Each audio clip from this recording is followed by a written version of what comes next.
السلام علیکم ورحمۃ اللہ وبرکاتہ۔ عالم برزخ کی حقیقت کا تیسرا حصہ سماعت فرمائے۔ میں نے پچھلے حصے میں یہ ذکر کیا تھا کہ عبداللہ کو صالح نے یہ خوشخبری سنائی تھی کہ اللہ تعالیٰ کے سامنے حاضر ہونا ہے، اور یہ حاضر ہونا ہر شخص کو یہ اعزاز سے نہیں نوازا جاتا۔ تو عبداللہ نے یہ کہا تھا کہ خوشخبری جنت کی خوشخبری سے بھی زیادہ میرے لیے قیمتی ہے۔ اب آئیے تیسرے حصے کی طرف۔ ان سب کی معیت میں میرا سفر شروع ہوا۔ یہ نئی دنیا تھی جہاں فاصلے، مقامات، زمان، یعنی ہر ایک چیز اس طرح بدل گئے تھے کہ وہ الفاظ کے کسی جامع میں نہیں بیان کیے جا سکتے۔ میں مستی سرشاری کے عالم میں یہ سفر طے کر رہا تھا کہ ایک جگہ ہم روک دیے گئے۔ اعلان ہوا کہ زمین کے فرشتوں کی حد آ گئی ہے، یہاں سب رک جائیں، صرف صالح کو میرے ساتھ آگے بڑھنے کی اجازت ملی۔ عالم سماوات کا سفر شروع ہوا۔ جلد ہی ہم ایک اور جگہ پہنچ کر رک گئے۔ یہاں جبریل امین خاص طور پر میرے استقبال کے لیے آئے تھے۔ مجھے دیکھ کر وہ کہنے لگے، عبداللہ، تم مجھ سے پہلی دفعہ مل رہے ہو، مگر میں تم سے پہلے بھی کئی دفعہ مل چکا ہوں۔ پھر ہلکے سے میرے کندھے پہ تھپتھپاتے ہوئے وہ بولے، آقا کے حکم پر میں کئی دفعہ تمہاری مدد کر چکا ہوں، مگر ظاہر ہے تم اس وقت یہ نہیں جانتے تھے۔ آقا کے الفاظ سے میرے چہرے پہ ایک روشنی پھوٹی جسے جبریل امین کے نورانی وجود نے الفاظ میں ڈھلنے سے قبل ہی پڑھ لیا اور کہا، آؤ چلو، میں تمہیں تمہارے ان داتا سے ملاتا ہوں۔ نبیوں کے علاوہ یہ اعزاز بہت کم انسانوں کو حاصل ہوتا ہے، وہ اس طرح بارگاہ احدیت میں پیش کیے جائیں۔ تم واقعی بہت خوش نصیب انسان ہو۔ ہم آگے بڑھیں تو میرے ذہن میں ایک سوال پیدا ہوا جس کا پوچھ لینا ہی میں نے مناسب سمجھا۔ میں نے جبریل امین سے عرض کیا کہ کیا ہم سدرۃ المنتہا کی طرف جا رہے ہیں؟ تو جبریل امین نے جواب دیا، نہیں۔ پھر مزید وضاحت کرتے ہوئے کہا، تمہارے ذہن میں غالباً معراج والی بات ہے، لیکن وہ انبیاء کا راستہ ہے۔ انبیاء کی حضوری کے مقامات بہت بلند اور اعلیٰ ہوتے ہیں، پھر انہیں مشاہدات بھی کرائے جاتے ہیں، لیکن تمہارا راستہ بالکل الگ ہے۔ تمہیں صرف اللہ تعالیٰ کے بارگاہ میں سجدے کرنے کا اعزاز بخشنے کے لیے بلایا جا رہا ہے، اور یہ غالباً تمہاری وجہ سے صالح کو بھی یہاں تک آنے کی اجازت ملی ہے۔ اس لمحے میں نے صالح کو دیکھا جس کا چہرہ خوشی سے دمک رہا تھا۔ جبریل امین نے گفتگو کا سلسلہ جاری رکھتے ہوئے کہا، خدا کی ہستی لامحدود ہے، اس کے مقامات بھی لامحدود ہے۔ تمہاری دنیا ان مقامات کا کوئی اندازہ نہیں کیا جا سکتا۔ جو کچھ تم دنیا میں جانتے تھے وہ بہت کم اور محدود تھا۔ آج مرنے کے بعد تمہاری آنکھیں کھلی ہیں، اب تم وہ دنیا دیکھ رہے ہو جس کے کمالات کی کوئی حد نہیں۔ میں جو کچھ دیکھ رہا تھا وہ واقعی جبریل امین کی سچائی کا ثبوت تھا۔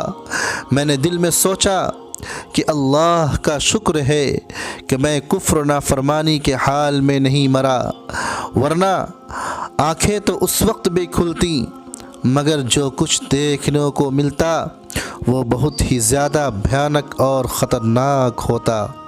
جبریل امین کے ساتھ ہم مختلف مراحل طے کرتے ہوئے حاملین عرش کے قریب پہنچے، یعنی جو عرش اٹھائے ہوئے فرشتے تھے ان کے قریب جا پہنچے۔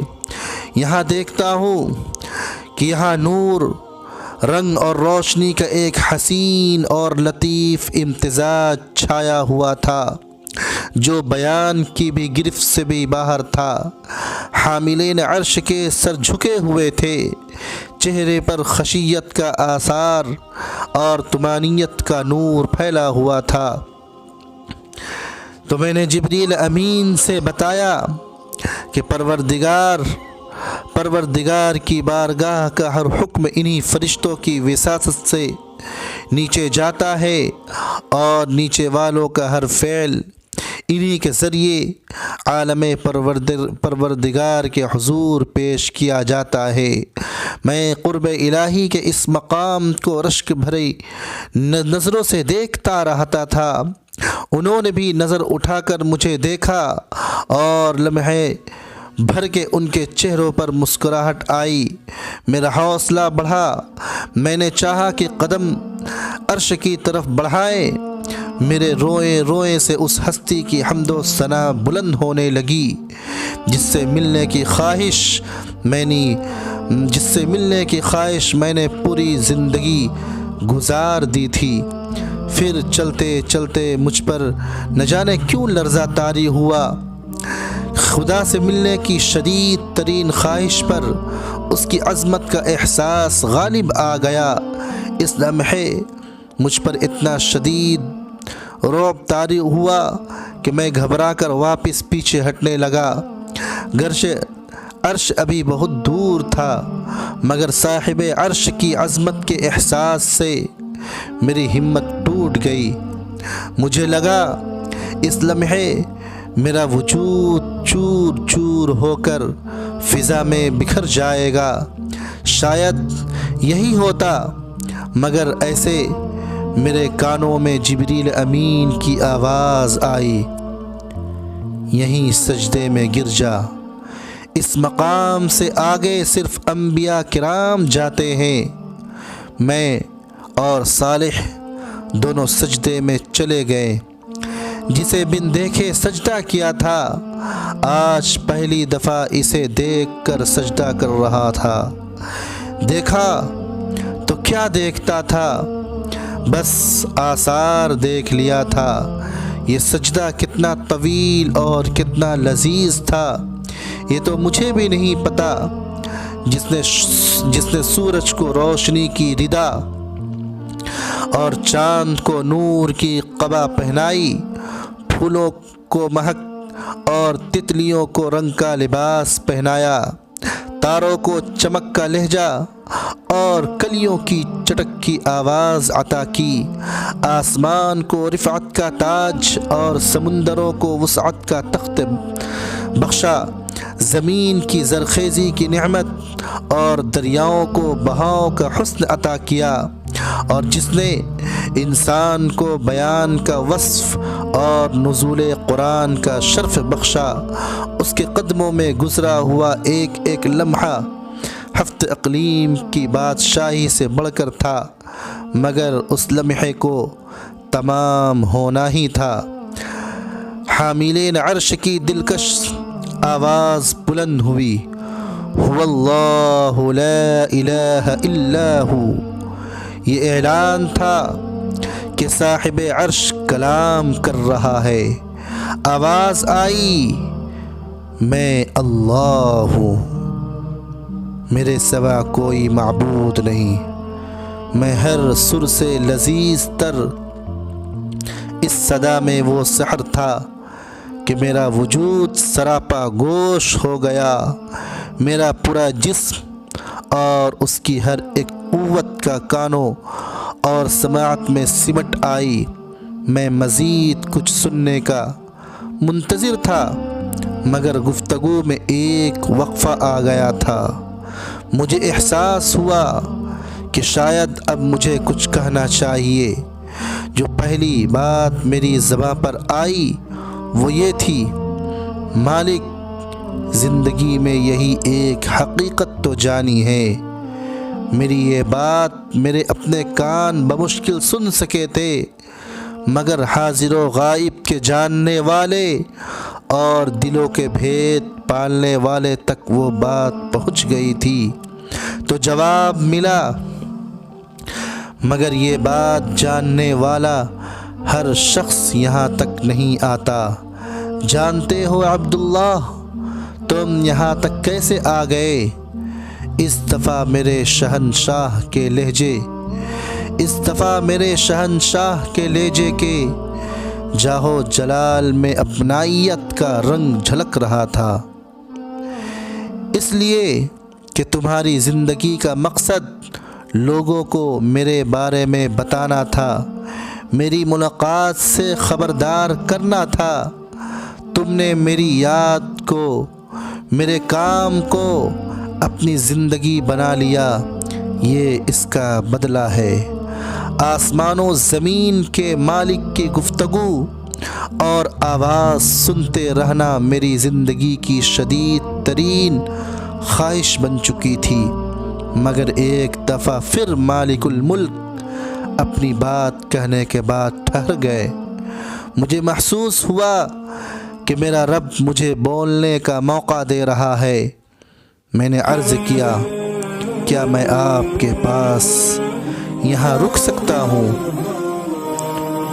تو اللہ تعالیٰ نے فرمایا، مجھ سے کوئی دور نہیں ہوتا، نہ میں کسی سے دور ہوتا ہوں۔ میرا ہر بندہ اور میری ہر بندی جو میری یاد میں جیے وہ میرے پاس رہتا ہے۔ اور کچھ آخری بات سے مجھے یہ اندازہ ہوا کہ ملاقات کا وقت ختم ہو رہا ہے، تو میں نے عرض کر لیا کہ میرے لیے کیا حکم ہے؟ تو اللہ تعالیٰ نے فرمایا، اب حکم کا وقت گزر گیا ہے، اب تو تمہیں حکمران بننے کا وقت آ رہا ہے۔ فی الحال تم واپس جاؤ، زندگی ابھی شروع نہیں ہوئی ہے۔ میں نے چلتے چلتے عرض کی، آپ قیامت کے دن مجھے بھولیں گے تو نہیں؟ میں نے اس دن کی وحشت اور آپ کی ناراضگی کا بہت ذکر سن رکھا تھا۔ فضا میں ایک حسین تبسم بکھر گیا، کھنکتے ہوئے لہجے میں صدا آئی، بھولنے کی عادت تو تم انسانوں کو ہوتا ہے، بادشاہوں کا بادشاہ تمہارا رب، تمہارا مالک کچھ نہیں بھولتا۔ رہا میرا غصہ تو وہ میری رحمت پر کبھی غالب نہیں آتا۔ تم نے تو زندگی بھر مجھے امید اور خوف کے ساتھ یاد رکھا، میں بھی تمہیں درگزر اور رحمت کے ساتھ یاد رکھوں گا۔ لیکن ایک لمحے کے توقف کے بعد ارشاد ہوا، تمہاری تسلی کے لیے میں صالح کو تمہارے ساتھ کر رہا ہوں، یہ ہر ضرورت کے موقع پر تمہارا خیال رکھے گا۔ یہ تھی میری اور صالح کی پہلی ملاقات کی رودات اور اس کے میرے ساتھ رہنے کی اصل وجہ۔ الحمدللہ یہ تیسرا حصہ مکمل ہوا۔ اب جلد ہی چوتھے حصے کی طرف بڑھوں گا اور ایک نئی ویڈیوز کو لے کر حاضر ہوں گا، لیکن اس کے لیے آپ سے انتہائی گزارش ہے کہ ہمارے اس چینل کو سبسکرائب کر کے بیل آئیکن دبائیں اور اپنے دوستوں اور اپنے رشتہ دار احباب کو بھی شیئر کریں۔ جزاکم اللہ خیر و احسن الجزا۔